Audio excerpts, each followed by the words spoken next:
우리가 이제 그 예배로 주님께서 이제 부르셨습니다.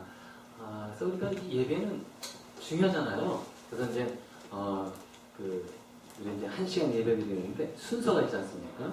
예배는 우리 이제 찬양을 시작하면서 축도를 좀 마치지 않습니까? 그래가지고 예배에 보니까 찬양이 있고 기도가 있고 말씀이 있고 그리고 헌금이 있고 그리고 축도로 이제 마치게 됩니다. 근데요, 이 예배 순서 하나가 너무 중요하다는 겁니다. 우리가 생각할 때는 목사님 말씀 드릴 때만 중요하지 뭐 다를 때는 그냥 이게 아니라는 거예요. 찬양도 중요하고 그리고 기도도 중요하고 말씀도 중요하고 헌금도 중요하고 축도 마치면서 끝날 때까지 우리 주님께서 내내 우리 예배를 함께 하시고 받으시기 때문에 너무 중요한 겁니다. 우리 주님께서 함께 하시는데 제가 말씀 전할 때만 함께 하시고 다른 때는 함께 안 하시고 이게 아니라는 거예요. 처음부터 끝까지 주님께서는 다 함께 하시고 순서마다 받으신다는 거예요. 그래서 우리가 이 시간은 이렇게 생각했으면 좋겠습니다. 우리 예배의 어떤 자세의 마음을 좀 달리 가졌으면 좋겠어요. 자, 먼저 우리가 살펴볼 게 우리 예배 드릴 때 어떻게 하죠? 찬양과 경배하잖아요. 자, 이 예배 순서에 왜 찬양과 경배가 들어가 있는가? 이게 또 성경에 다 근거가 있는 겁니다. 여기 보니까 에베소서 5장에 보니까요 이렇게 나와 있습니다. 시와 찬미와 신령한 노래로 서로 화답하며 여러분의 가슴으로 주님께 노래하며 찬송하십시오. 초대교회 때 모였다면, 공동체에서 모였다면 어떻게 했습니까? 서로 찬양하면서, 서로 화답하면서, 그리고 노래와 시와 찬양을 했다는 거예요. 이게 공동체의 이 모습이라는 겁니다. 그래서 공동체의 그 초대교회 당시의 그 모습은 찬양이 끊어지지 않고 항상 찬양에 있는, 모였다 하면 찬양을 부르는 그러한 모습으로 이 공동체가 있었다는 거예요. 근데 우리가 찬양할 때, 우리 지금 찬양했잖아요. 저도 찬양했고, 여러분도 찬양했고. 삼가대 찬양 배우면 찬양한 게 아니잖아요. 우리 모두 다 찬양하지 않았습니까? 그런데 찬양할 때 중요한 게 있어요. 오늘 제가 읽은 말씀에 보니까 뭐로 나와 있습니까? 여러분의 가슴으로 주님께 찬양하십시오. 그러니까 여러분들이 찬양할 때 뭘로 찬양해야 되는 겁니까? 가슴으로 찬양해야 되는 거예요. 자, 우리가 가슴으로 찬양한다는 것은 그 무엇을 의미하는 겁니까?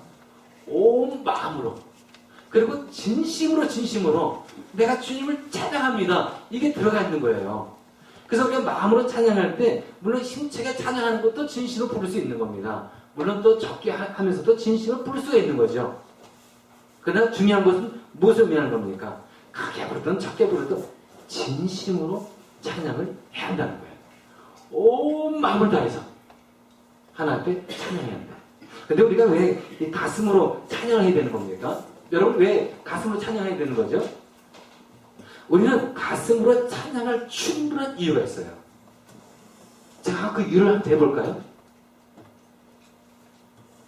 여러분들은 왜 가슴으로 찬양해야 되는 겁니까? 예수님께서 이 땅에 오셨죠? 하나님께서 이 땅에 예수님 보내셨습니다. 왜 보내신 겁니까? 우리를 구원해 주기 위해서 우리 예수님이 이 땅에 오신 거 아니겠습니까? 그래서 우리 죄 때문에 죽으셨고 믿는 자마다 구원을 주시고 영원한 생명 주시고 믿는 자마다 하나님 자녀 삼아 주시고 우리와 영원히 함께 하시잖아요. 어떻습니까? 그냥 부르시겠습니까? 가슴으로 부르시겠습니까? 가슴으로 부르러야 할 분명한 이유가 있죠. 하나님의 받은 은혜는 너무나 큰 거예요. 우리는 그것을 갚을 수가 없는 겁니다. 진짜 아주 그냥 너무나 큰 은혜를 받았잖아요. 근데 우리가 어떻게 가슴으로 찬양을 부르지 않을 수가 있겠습니까? 받은 은혜가 너무 커요.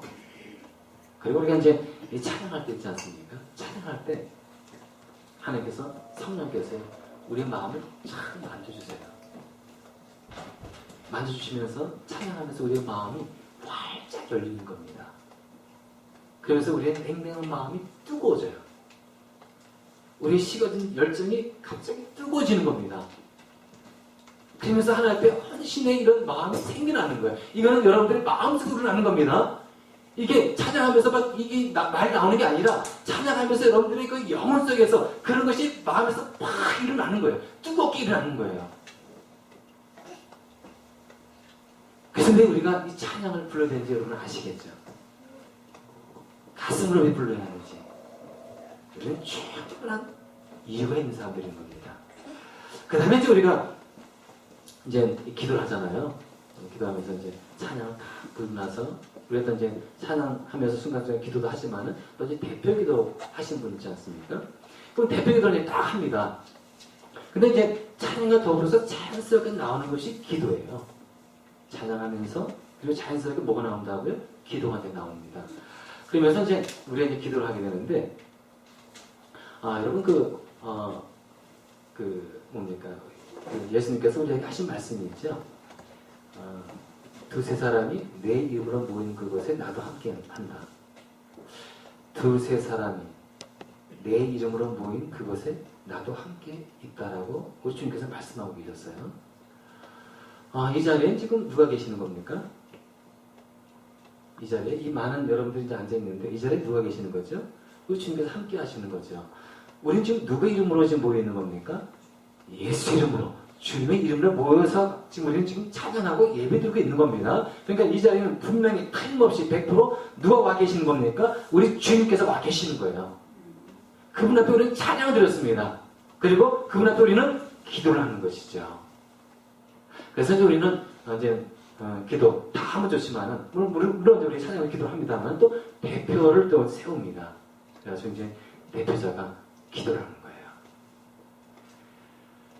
나 대표자가 기도할 때 어떻게 기도해야 되겠습니까? 날려서 기도만 안 되는 거예요.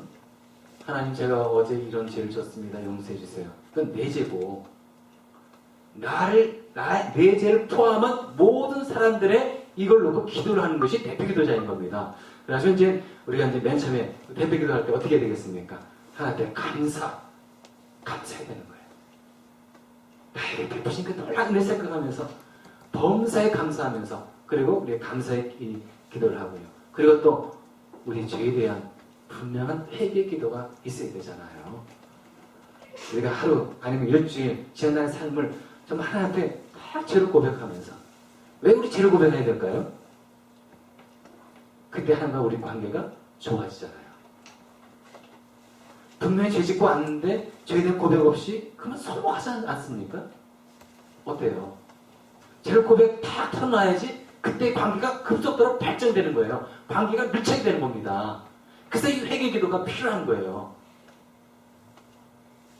여러분들 회개 기도 하지 않고 했을 때는 하나님과 나하고 멀리 떨어져 있는 거예요. 관계가 친밀한 게 아닌 거예요. 그래서 회개 기도가 반드시 필요한 겁니다. 그리고 나서 이제 우리는 또 어떤 기도를 해야 되겠습니까? 나라를 위해서 기도해야 되겠죠? 우리 교회를 위해서 기도해야 되는 겁니다. 제가 지금 우리 개인 기도 순서뿐만 아니라 대표 기도 순서에 대해서 여러분들 지금 제가 알려주는 겁니다. 여러분 참고를 하셔야 되는 겁니다. 그럼 여러분들 이제 나라를 위해서 기도하고 그 다음에 이제 이 뭡니까? 교회를 위해서 기도합니다. 그의 비전을 위해서 기도하셔야 돼요. 그리고 그게 중요한 행사 있지 않습니까? 다음 주에 우리 중요한 행사가 뭐가 있습니까? 추수감사주일이 전도주일이잖아요. 이런 걸 보고 기도하시고요. 선교를 위해서, 영혼 구원을 위해서 기도하시고, 그리고 목회자를 위해서 꼭 기도하시고, 설교자를 위해서 꼭 기도하시고. 왜 여러분 설교자를 위해서 꼭 반드시 기도를 하셔야 되는가에 대한 그 이유는 제가 그 다음에 또 말씀드리겠습니다. 그리고 여러분들이 또 이제 우리 성도님들이 위해서 기도해야 되겠죠. 그래서 대표 기도자는요, 우리 성도님들이 어떤 문제를 가지고 고민하고 있는지, 어떤 문제를 가지고 힘들어하고 있는지 여러분들이 생각을 하셔야 돼요. 이걸 놓고 좀 하나님께 다 기도를 하셔야 되는 겁니다. 그러니까 여러분 대표 기도자는요, 일주일 동안 이것을 다 이제는 생각했다가 기도 준비를 하셔야 되는 겁니다. 기도하시고 할 때 은혜가 되는 거예요. 자, 그 다음에 이제 우리가 찬양했습니다. 기도했습니다. 뭘 하죠? 말씀 듣잖아요. 오늘 읽은 본문 말씀에 한번 보니까요, 이렇게 나와 있습니다. 주간의 첫날 하면은 주일이네요. 그죠? 주간 첫날. 자, 오늘이 며칠이죠? 15일인가요? 17이죠? 17이에요. 17. 17입니다. 여러분 그 달력에 보시면은 주간 첫날, 이 주 시작이 언제부터 시작됩니까? 주일부터 시작이 돼요. 주간 첫날. 이제 빨간 걸 되지 않습니까? 이게 주일입니다. 그래서 이제 주간 첫날. 보니까 주일에, 자, 바울은 뭐 했습니까? 강론했네요. 근데 강론하기 전에 여기 보니까 이렇게 나와 있어요. 우리는 빵을 떼려고 모였다. 바울은 그 다음날 떠나기로 되어 있어서 신도들에게 강론을 하는데 강론이 밤이 깊도록 되어 있다. 여러분 그때 당시 주간 첫날 주일에 모여가지고 예배하면서 공동체로 모였는데요. 모여가지고 뭐 했습니까? 떡을 뗐네요. 두 가지 의미가 있습니다. 떡을 떼다. 교제했다는 의미예요. 또 한 가지는 성만찬을 했다. 이런 의미가 두 가지가 있습니다. 그러니까 그 주일날에는 이 초대교회 성도들은 만나서 성만찬했습니다. 예수님의 피, 예수님의 이 잘 있지 않습니까? 예수님의 떡, 그 몸, 이걸 가지고 성만찬하는 거예요. 우리 주님께서 명령하셨잖아요. 그렇게 하라고, 기념하라고. 그러고 나서 또 뭐 했습니까? 교제를 나눴어요. 친밀한 교제가 이루어진 겁니다. 그리고 나서 또 뭐가 있습니까? 바로 뭐가 있는 거예요? 말씀이 있네요. 강론하다. 이게 어떤 거겠습니까? 강론하다. 바울이 말씀을 전했다는 거예요. 말씀을 풀어서 증거했다는 겁니다. 그래서 주일날에는요, 예배 시에 성만찬이 있었고, 그리고 또 교제가 있었고, 거기에는 또 반드시 하나님의 말씀이 있었다는 거예요. 근데요, 자, 여기 이제 보니까 이 말씀을 이제 하게 되는데, 근데 우리가 이 말씀을 들을 때 여러분들은 어떤 자세로 말씀을 듣습니까? 중요하잖아요. 여러분, 말씀 듣다 어떻게 듣는 겁니까? 여러분들은 말씀 들을 때 하나님께서 나에게 말씀하신다 하고 들으셔야 돼요. 하나님께서 저 승목사, 목사님에게 주신 말씀이 있을 텐데 그 말씀은 곧 나에게 하신 말씀이다 라고 여러분들이 그것을 인정하고 받아들이셔야 한다는 거예요. 그 이유가 나와요. 사도행전 10장에 보시면은 이 베드로가 나오고요. 그 다음에 이방인 고넬료, 로마 백부장이죠. 로마 백부장이 나옵니다. 근데 로마 군인이에요. 백부장, 장교죠. 근데 병건했어요. 이방인에도 불구하고 병건했고, 그리고 아주 유대인들을 도와주려고 애를 쓰고, 기도도 하고, 그래서 천사가 너 베드로를 불러다가 말씀 들어라 해가지고 자기 부하를 보내가지고 베드로를 자기 집으로 초청을 했습니다. 초청을 해가지고 이 고넬료가 베드로한테 이렇게 얘기를 했어요. 사도행전 10장 31절에 보니까요, 이렇게 말씀하고 있네요. 제가 한번 읽어보겠습니다. 10장 33절에 우리는 주님께서 당신에게 명하신 모든 것을 듣고자 하여 다 하나님 앞에 있나이다. 우리는, 그러니까 이 고넬료는 자기 식구와 포함된 뭡니까? 자기 가족과 부하들 있지 않습니까? 식솔들. 아니면 노예라든가. 이 사람을 다 모아들인 겁니다. 모아가지고 베드로를 초청해서 한 얘기가 뭡니까? 어떻게 얘기했다고요? 우리는 주께서 당신에게 명한 모든 것을 듣고자, 모든 것, 당신에게 명하신 모든 것, 이게 설교예요. 설교가 어떤 거라고요? 주님께서 당신에게 명하신 모든 것, 여기까지 설교. 그러니까 설교는 어떤 거냐면은 하나님께서 우리 여러분들에게 주시고자 하신 말씀이 있습니다. 그래서 이 말씀을 저에게 주시고 그 말씀을 저는 그걸 증거하는 것, 이게 설교라는 거예요. 지금 고넬료가 그렇게 고백하고 있네요. 하나님께서 베드로 당신에게 주신 말씀이 있는데 그 말씀을 우리가 듣고자 지금 여기 와 있습니다. 말씀하십시오. 저는 그것을 하나님 말씀으로 받아드리겠습니다 라는 거예요. 쉽게 얘기해서.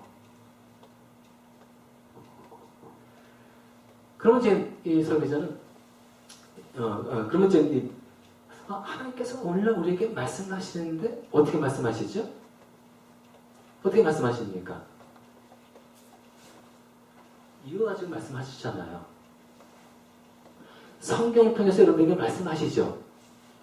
그래가지고 여러분들은 말씀을 묵상하고 말씀을 듣고 말씀을 읽고 해야 되잖아요. 왜? 오늘날 하나님께서는 이 말씀을 통해서 이 성경 말씀을 통해서 우리에게 말씀을 하시기 때문에 그러는 거예요. 그러니까 이 설교자는요, 이 오늘 이 읽은 봉독 이 말씀 있지 않습니까? 이 봉독의 말씀을 연구하고 오늘날 하나님께서 하나님의 이 자녀들에게 여기에 모여있는 성도들에게 주시는 그 말씀이 무엇인가를 생각하고 연구를 해야 되겠죠. 그러고 나서 이제 어떻게 이 말씀을 그러면 성도들에게 쉽게 풀어서 전하고 증거할 것인가? 대한 또 기도가 있어야 되겠고 또 한 가지가 있습니다. 어떻게 하면 그 말씀이 여러분들에게서 결단하게 할 것인가? 이것까지도 염두에 둬야 되겠죠. 그래서 이제 이 설교자는 이 하나님의 말씀을 풀어서 여러분들에게 전해줘야 되는 겁니다. 강론해야 되는 거예요. 그래서 성령께서 여러분들의 마음에 역사하시는 겁니다. 그런데 이제 설교자가 이제 말씀을 전하는 것도 중요해요. 정말 중요한 겁니다. 하지만 또 여러분들 말씀을 받는 여러분도 중요한 거예요. 책임은 둘입니다. 말씀을 증거하는 저, 말씀을 받는 여러분. 둘이 다 맞아떨어져야 돼요. 저는 제가 이 말씀 증거하는 저의 중요성에 대해서 얘기를 했습니다. 그러면 말씀을 받아들이는 여러분들은 또 어떠한 중요성이 있는가? 여러분, 말씀을 받는 밭이 몇 개가 있습니까? 4개의 밭이 있어요. 자, 4개의 밭이 어떤 밭이 있습니까? 마태복음 13장에 보시면 이런 말씀이 나와요. 4개의 밭이 딱 나옵니다. 하나는 길가밭, 둘째는 돌짝밭, 세 번째는 가시덤불밭, 네 번째는 좋은 밭. 이 밭은요, 우리의 마음이에요. 이 마음. 그리고 이제 씨가 이제 뿌려집니다. 씨는 말씀이고. 자, 제가 여러분들에게 말씀을 전합니다. 그럼 씨가 지금 팍 뿌려지고 있는 거예요. 여러분들에게 지금 팍 뿌려지고 있는 겁니다. 근데요, 길가 밭은 어떤 밭이냐면은, 어떤 마음이냐면은, 말씀을 뿌려주는데 악한 자가 나와 있어요. 마귀가 그 말씀을 잘 뺏어갑니다. 말씀을 들었는데 무슨 얘기인지 모르는 거예요. 깨달음이 없는 겁니다.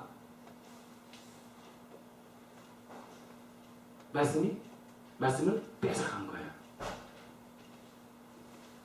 또 어떤 마음밭이 있냐면은 돌짝밭이 있어요. 말씀을 기쁘게 받습니다. 야, 말씀 좋다. 말씀 괜찮다. 정말 아주 늘었다. 말씀을 그때그때 받습니다. 좋아합니다. 하지만은 환난과 어려움과 시련이 딱 와서는 내가 예수 믿어봐야 이게 무슨 소용이야? 이런 어려움도 따르고 환난 따르고 이런 반야가 예수 믿을 필요가 뭐가 있는가? 어려움과 환난 따를 때 신앙생활 접어두거나 아니면 오랜 시간 침체에 빠져있는 삶을 살아갈 수 있다는 거예요. 돌짝밭, 마음이에요, 마음. 세 번째 어떤 밭이 있습니까? 가시덤불 밭이 있어요. 이거 어떤 밭입니까? 말씀을 받아요. 말씀을 듣습니다. 하지만 걱정이 있어요. 근심이 항상 이 마음속에 있는 겁니다. 물질에 대한 이 염려, 걱정, 아니면 물질에 대한 유혹, 이게 있는 거예요. 혹시 여러분 이 중에 이 세상의 근심, 걱정 때문에, 물질 때문에 걱정하고 있거나 또 유혹 받고 있는 분이 있습니까? 여러분 말씀이 그 안에 들어올 수가 없는 거예요. 그것이 말씀 받는 것을 막아버려요. 차단시키는 겁니다.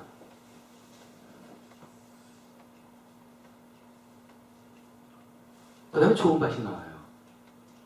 그럼 여러분 마태복음 14장 쭉 읽어보시면 이 비유 풀이까지 다 나오는데요. 좋은 밭은 어떤 밭이냐면 깨닫는 거예요. 깨달음이 있는 겁니다. 말씀 들을 때 목사님 이런 말씀 하시네? 이 말씀 이런 말씀이구나. 이게 마음에서 깨달으셔야 되는 거예요. 깨닫는 겁니다. 깨달을 때 30배, 60배, 100배 열매를 맺는 거예요. 여러분은 좋은 밭을 가져야 됩니다. 여러분은 좋은 밭을 가져야 돼요. 근데 좋은 밭을 갖기 위해서 조건이 있어요. 깨달아야 한다는 거예요. 깨달음이 와야 한다는 겁니다. 이게 조건이에요. 그 좋은 밭은 어떤 밭입니까? 깨달음이 있는 밭. 그래서 여러분들은 깨달아야 되겠네요. 이 좋은 밭을 갖는 이 조건인 겁니다. 그래서 여러분 어떻게 될까요? 여러분 말씀을 읽을 때나 말씀 드릴 때 기도를 하셔야 됩니다. 하나님, 제가 돌짝밭도 아니고 마음도 아니고 그리고 가시덤불 밭도 아니고 길가 밭도 아닌 좋은 밭을 갖게 원합니다. 말씀 읽거나 들을 때 묵상할 때 깨달음을 있게 해주세요. 하나님, 제가 여러분들에게 정말 기도 제목을 주는 겁니다. 이렇게 기도를 하셔야 돼요. 깨달음을 좀 얻게 해달라고. 그럴 때 여러분들의 밭은 좋은 밭이 되는 겁니다. 일주일 동안 여러분 살면서 이런 기도를 여러분들이 많이 하시기 바랍니다. 그때 여러분들이 이 자리에 와가지고 여러분들의 말씀에 집중할 것이고 깨달음을 얻을 것이고 이때 여러분들의 마음밭에서 30배, 60배, 100배 맺는 좋은 밭이 되는 거예요. 이런 밭을 다 가셨으면 좋겠습니다. 근데 4가지 밭 중에 좋은 밭은 하나밖에 없어요. 4명 중에 한 사람이 하나라는 겁니다. 8명 중에 2명, 10명 중에 3명 정도. 아무리 좋은 설교를 해도, 은혜로운 설교를 해도 10명 중에 3명만 은혜 받네요. 나머지 7은 아닐 수 있다는 겁니다.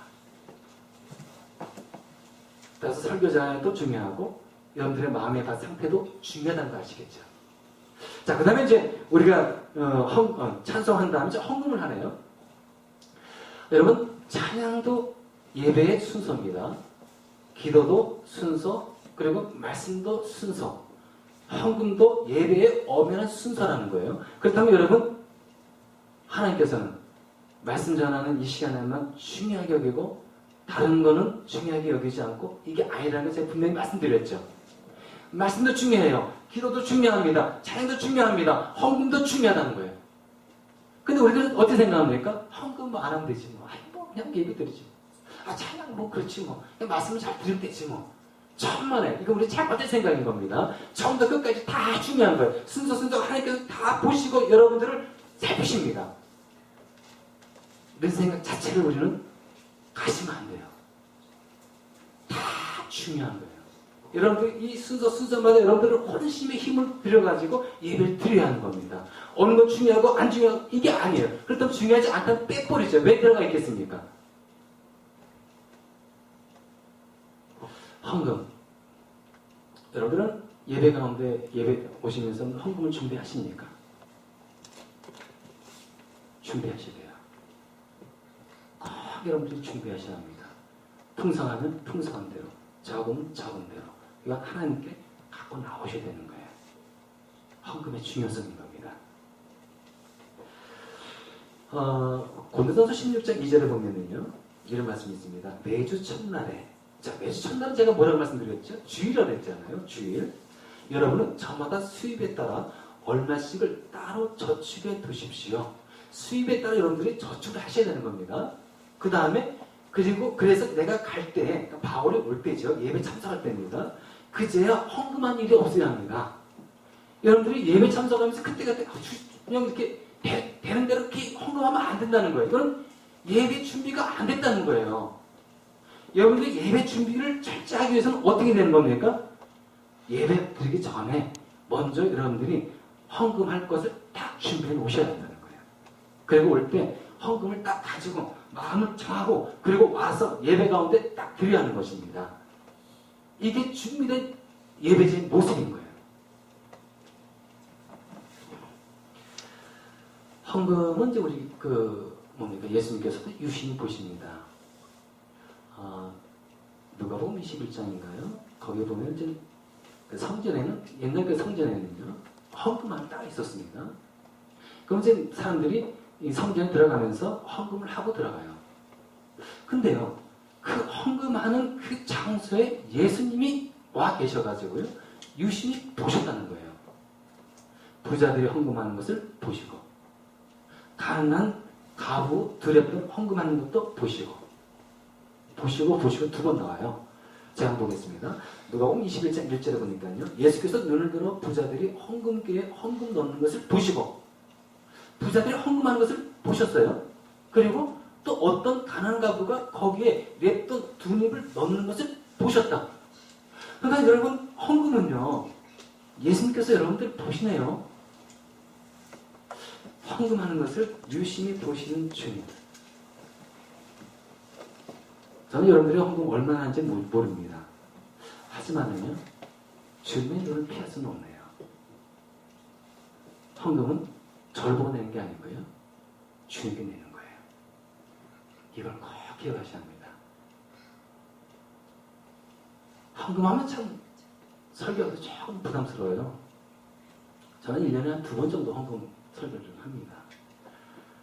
헌금하는데, 근데 이게 중요한 게 있어요. 이걸 안 가르치면 안 되는 거예요. 여러분들이 바른 헌금 생활을 할 수 있도록 해줘야 되는 거예요. 바른 헌금은 곧 바른 신앙생활과도 연결이 되는 거기 때문에 그렇습니다. 특히 11조 같은 경우 그렇지 않습니까?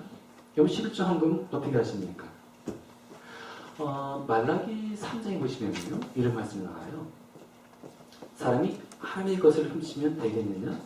그런데도 너희는 나의 것을 훔치고서도 우리가 주님의 무엇을 훔쳤습니까? 하고 되묻는구나. 11조 헌물이 바로 그것이 아니냐? 너희 온 백성이 나의 것을 훔치니 너희 모두가 저주를 받는다.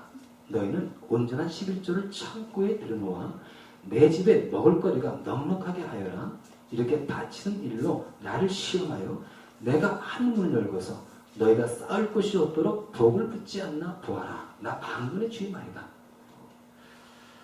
여러분, 먼저 여러분들은 이 11조 중에서 11조는요, 여러분들 전체 수입의 10분의 1은 분명히 하나님의 것이네요. 하나님 그렇게 선포하셨네요. 10분의 1 이건 내 거야. 여러분들이 인정하든 안 하든 하나님께서 그렇게 분명하게 말씀하셨어요. 10분의 1 내 거야. 전부 다 내 것이지만 10분의 1은 분명히 내 거다. 자, 10분의 1은 분명히 하나님 것이라고 선포하셨어요. 말씀하셨습니다. 여러분들이 11조 헌금을 내지 않는다? 하나님 것을 훔치는 것이라고 말씀하고 있습니다. 그래서 참 이거 보면서요, 여러분 11조 헌금 그 설교는요, 정정할 필요는 있습니다. 여러분들을 한 것을 훔치는 도덕을 뭐라 그러죠? 훔치는 것을 계속 하게 하면 안 되잖아요. 이런 것도 이 목회자가 염두에 둬야 되는 겁니다. 또 한 가지가 있어요. 여기 보면은 하나님께서 어떻게 말씀하고 있습니까? 시험하라 그러네요. 여러분, 하나님을 시험하면 됩니까? 안 됩니까? 안 돼요. 여러분, 하나님을 시험하면 안 되는 겁니다. 큰일 나요. 근데 예외적으로 한 가지 딱 한 조항만은 시험하라고 그럽니다. 11조? 나를 시험해봐라. 내가 너에게 복을 주는지 안 주는지 나를 시험해봐라. 틀림없이 내가 너에게 복을 줄 텐데 한번 시험해봐. 이것만 허락하셨네요. 여러분, 한번 시험하시기 바라겠습니다. 정말 하나님께서 여러분들 11조 헌금 냈을 때 정말 복을 주는지 안 내는지 한번 시험해보세요. 이건 허락하셨습니다. 어떻게 우리 주님께서 복을 준다고 했습니까? 한 문을 열고서 내가 부어주는지 안 주는지 한번 보라 이거예요. 그렇다면 이런 문제가 생겨요. 왜 여러분들에게 이런 이 헌금에 대한 이 설교를 꼭 필요한지 분명한 이유가 나옵니다.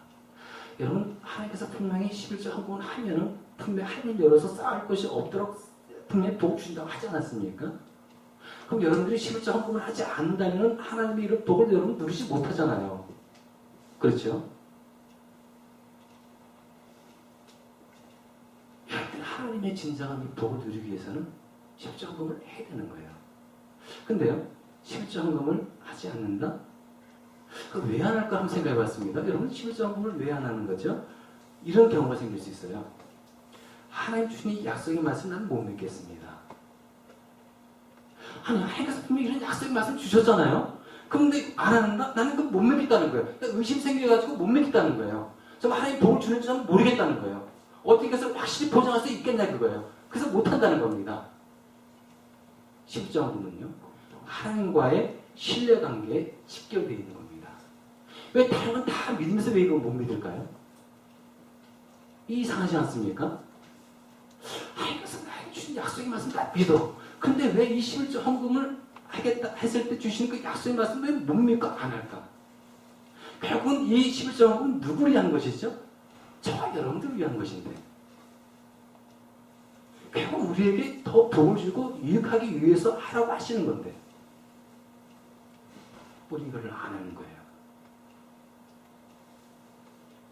우리가 참 심각하게 생각을 좀 해봐야 합니다. 아니 우리가 내는 것은 분명히 많이 못 드려요. 이 11조헌금 드리는 겁니다. 근데 거기에 우리 하나님께서는 많은 것을 부어주신다고 약속하셨는데 결국 안 하는 것이 세상말로 손해를 보는 거예요.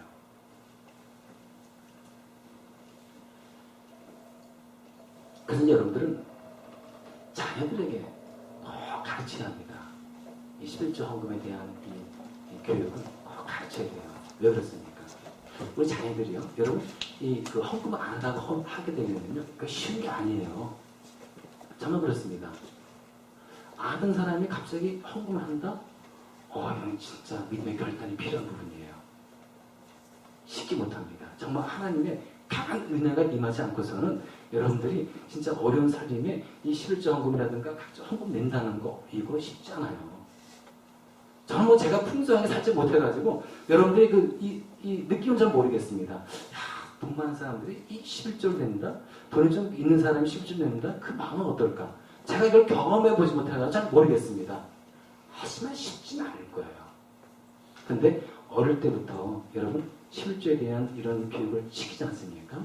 그럼 그 아이들은요, 커서도요, 11조 헌금을 자연스럽게, 헌금을 자연스럽게 드릴 수가 있는 겁니다.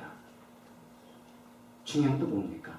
우리 아이들이, 그러니까 헌금을 드리는 가지고 결국 누가 복을 받는 겁니까? 우리 아이들이 받잖아요. 우리 아이들이 이제는 미래에, 이제는 학교 다닐 것이고, 결혼할 것이고, 시험 잡을 것이고, 계속 주님 섬겨가면서 이 인생을 살아갈 텐데,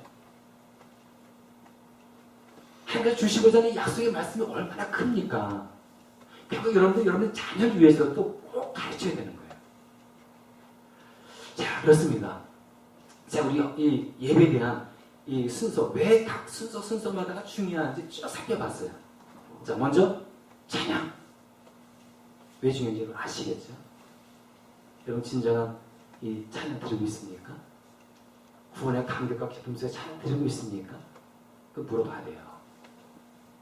기도 여러분 어떻게 하고 있습니까?